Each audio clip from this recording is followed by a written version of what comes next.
ఉద్యోగం కోసం చూస్తున్నారా? ఓం శక్తి ప్రైవేట్ లిమిటెడ్ కంపెనీలో మార్కెటింగ్ జాబ్స్ 20,000 నుంచి 30,000 వరకు జీతం ఉంటుంది. సంప్రదించండి. ప్రస్తుతం మనతో పాటు ప్రముఖ ఆధ్యాత్మికవేత్త, జ్యోతిష్య పండితులు ప్రొఫెసర్ డాక్టర్ ముల్లపూడి సత్యనారాయణమూర్తి గారు ఉన్నారు. గురువు గారితో మాట్లాడదాం. నమస్కారం గురు. నమస్కారం మణికంఠ గారు. చూస్తూనే మనకు 2026లో మొదటి 6 నెలలు అయిపోయినాయి. మరి సెకండ్ హాఫ్లోకి ఎంటర్ అవుతున్నాము. దానిలో భాగంగా జూలైలో ఇది మొదటి నెల, సెకండ్ హాఫ్లో. మరి జూలై నెల మేషరాశి వాళ్ళకి ఎలాంటి అదృష్టాన్ని తీసుకురాబోతుంది? వీళ్ళల్లో మరి ఈ నెల ఎలాంటి మార్పులు చేర్పులు రాబోతున్నాయి గురుగారు? జూలై నెల అనగానే మనకి ఆషాఢ మాసం. చక్కగా వసంత కోకిళ్ళు, వర్షాలు పడుతూ ఉంటాయి, వసంత ఋతువు, చెట్లు చిగురుస్తూ ఉంటాయి, కోకిల రవాలు. ప్రకృతి శోభాయమానంగా ఎలా ఉంటుందో మనిషి 12 రాశుల వారు కూడా ఇంచుమించు కష్టాలనేవి కొంతమందికి ఉంటాయి, ఉన్నా పర్లేదు. 12 రాశుల వారికి కూడా ఈక్వల్గా కొద్దిగా లాభాలు ఉంటాయి. అంత ప్రశాంతమైన జీవితం ఉంటుంది. ముందుగా మేషరాశి వారిని మనం చూసుకున్నప్పుడు, ఈ మేషరాశి వారికి ఏలినట్సేం జరుగుతుంది. దానివల్ల అపనిందలు పాలవడం, అవమానాలు ఎదుర్కోవడం ఇలాంటివి జరుగుతాయి.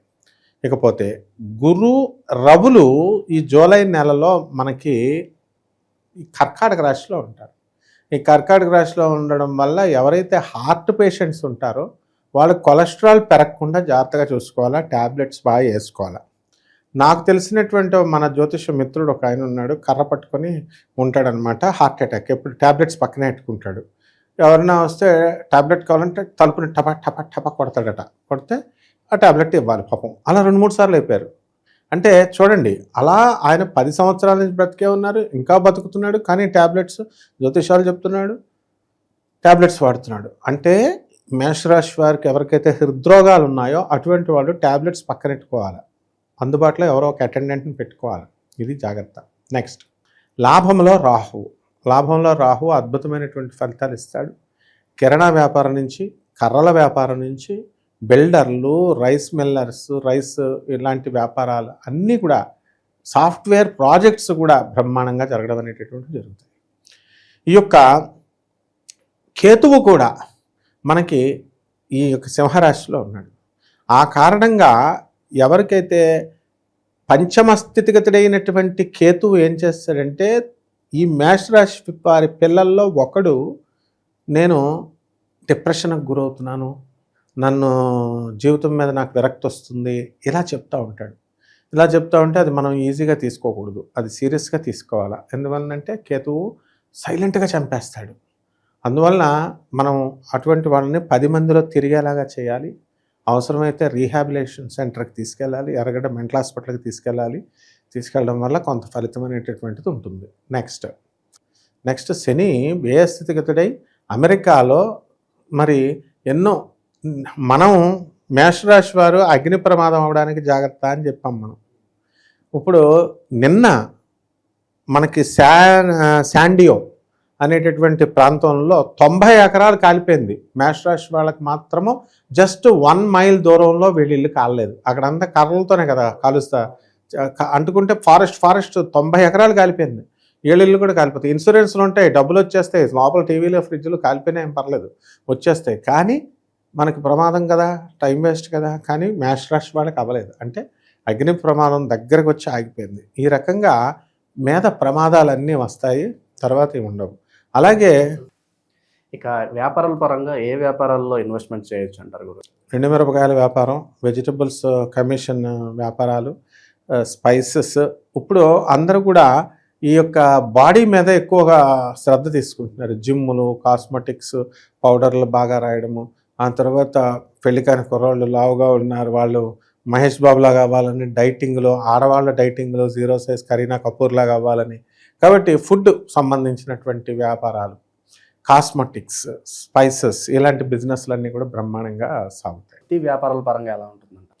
వృత్తి వ్యాపార పరంగా బ్రహ్మాండంగా ఉంటుంది. గత నెల కంటే కూడా, ఆదాయాల కంటే కూడా ఈ నెలలో ఆదాయాలు బ్రహ్మాండంగా పెరుగుతాయి. ఎందుకంటే శుక్రుడు కూడా కర్కాటక రాశిలోకి వచ్చాడు.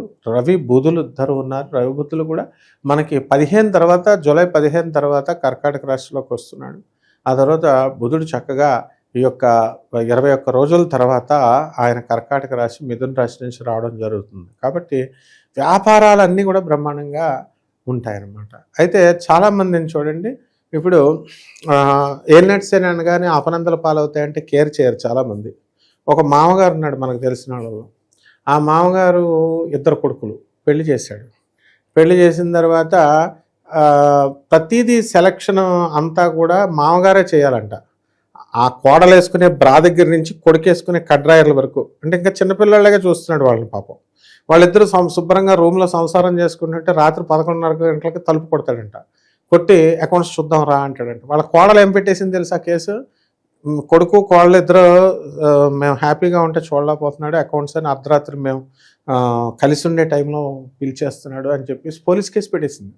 ఇలాంటి నిందలన్నీ ఎందుకు వస్తాయంటే ఏలినట్స్ అని మళ్ళీ. కాబట్టి పెద్దవాళ్ళు వాళ్ళ పనులు చేసుకోవాలా, పిల్లల్ని ఫ్రీడమ్గా వదిలేయాలా.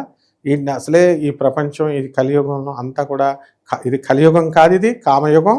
ఈటింగ్ అండ్ మేటింగ్, కామానికే ప్రాధాన్యత ఇస్తారు. కాబట్టి మొహమాట పడకుండా అందరూ కూడా ఎవరు ఏ గోల్స్తో వచ్చారో ఆ గోల్స్ పూర్తి చేసుకుని ఆధ్యాత్మిక ఆ మీటింగ్ మీద విరక్తి తీసుకొచ్చి ఈ యొక్క మేషరాశి ఈ శనీశ్వరుడు ఏం చేస్తాడంటే చక్కగా ఆధ్యాత్మిక సాధన మీద దృష్టి కల్పిస్తాడు.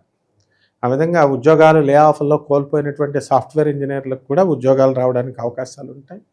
అండ్ ఈ యొక్క ప్రవచనకారులందరూ కూడా ఈ మధ్యకాలంలో బాగా అలరైపోయారు, చూసావు కదా ఏలినట్స్ అనే ప్రభావం. మేష రాశికి చెందినటువంటి వాళ్ళు ఇప్పుడు మనం కరెక్ట్గా లెఫ్ట్ సైడ్ వెళ్తున్నా అవతల వాళ్ళు వాళ్ళు లెఫ్ట్ సైడ్కి వెళ్ళాలి, వాళ్ళు కూడా రాంగ్ రూట్లో వచ్చి రైట్ సైడ్ వచ్చి ఎలా గుద్దేస్తారో ఆ విధంగా షిరిడి బాబా కోసం మనం ఆయనతో ప్రారంభమైనటువంటిది ఒకళ్ళనొకళ్ళు తిట్టేసుకొని ఎలాగైతే వచ్చేసిందో అలా మేషరాశి వాళ్ళంతా కూడా కల్లోలాలు అయిపోవడానికి అవకాశాలు ఉంటాయి నాయన.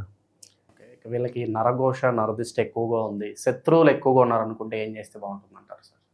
ఇప్పుడు తెల్ల బట్టలు వేసుకున్నారనుకోండి, మనిషి నల్లగా ఉన్నా వైట్ బట్టలు వేసుకుంటే నరదృష్టి పెట్టేస్తారు.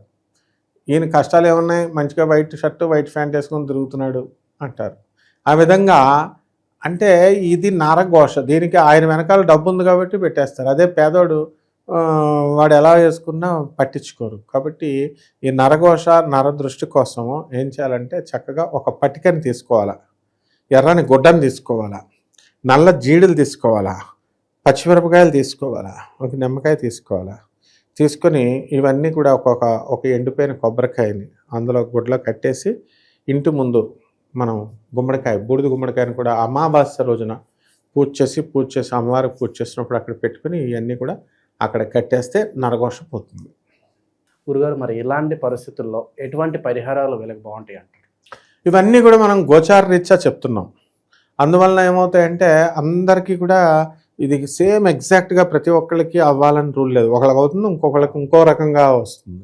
అందువలన ఎవరైతే వ్యక్తిగత జాతకాలు చూసుకుంటారో అటువంటి వాళ్ళకి కరెక్ట్గా ఏంటి డిఫెక్టివ్ అనేది మనకు క్యాచ్ చేసేస్తాం. వాళ్ళకి ఉద్యోగం ప్రాబ్లమా లేకపోతే వీళ్ళకి ఏమైనా అనారోగ్యం ప్రాబ్లమా ఇలాంటి క్లియర్ కట్గా మనకు తెలుస్తుంది. దాన్ని బట్టి రెమెడీస్ మనం పైసా ఖర్చక్కర లేకుండా మనం రెమెడీస్ మనం చెప్తున్నాం. కాబట్టి వీళ్ళందరూ కూడా ఏం చేసుకోవాలంటే కొన్ని పరిహారాలు చక్కగా మనకి ఏలినట్స్ అని జరుగుతున్నప్పుడు మనం శనీశ్వరుని బాగా పూజ చేయాలి ఫస్ట్. సెకండ్ పాయింట్, ఈ యొక్క మనము గుళ్ళకెళ్ళండి అని మనం చెప్తున్నాం. దాంతో గుడికి వెళ్తేనే దోషాలు తగ్గిపోతాయేమో అని దేవాలయాల మీద వెళ్ళి అరుణాచలం గుడికి వెళ్ళి అక్కడ పాపం అభంశుభం తెలియని అమ్మాయిల్ని 11 మంది అత్యాచారం చేశారు. 2 అమ్మాయిల్ని వివాహితుల్ని మళ్ళీ వీడియోలు తీసి ఫేస్బుక్లో పెట్టారు. ఈ పాపం మొహమాటం లేకుండా మా గురువులైనటువంటి చాగంటి గారిది, నండూరు గారిది, అందులో డౌట్ లేదు. ఎందువల్లంటే అలా చెప్పకూడదు, ప్రజల అభిప్రాయం అది నేను చెప్పేది. కాబట్టి వీళ్ళందరూ ఏం చేయాలంటే ఇంట్లో శనీశ్వరుడికి పూజ చేసుకోవడము, రావి చెట్టుకు పూజ చేసుకోవడము, రావి ఆకుల్ని కోసి ఓం నమః శివాయ అంటూ శివుడి మీద వేసుకోవడము, ఆ తర్వాత అనాథలకి, వికలాంగులకి, సాధువులకి, పేదవారికి వీళ్ళు దాన ధర్మాలు చేసుకోవడం ద్వారా బ్రహ్మాండంగా నివృత్తి అవుతుంది నాయన. మంచి విశ్లేషణ అందించారు గురుగారు, ధన్యవాదాలు. ధన్యవాదాలు.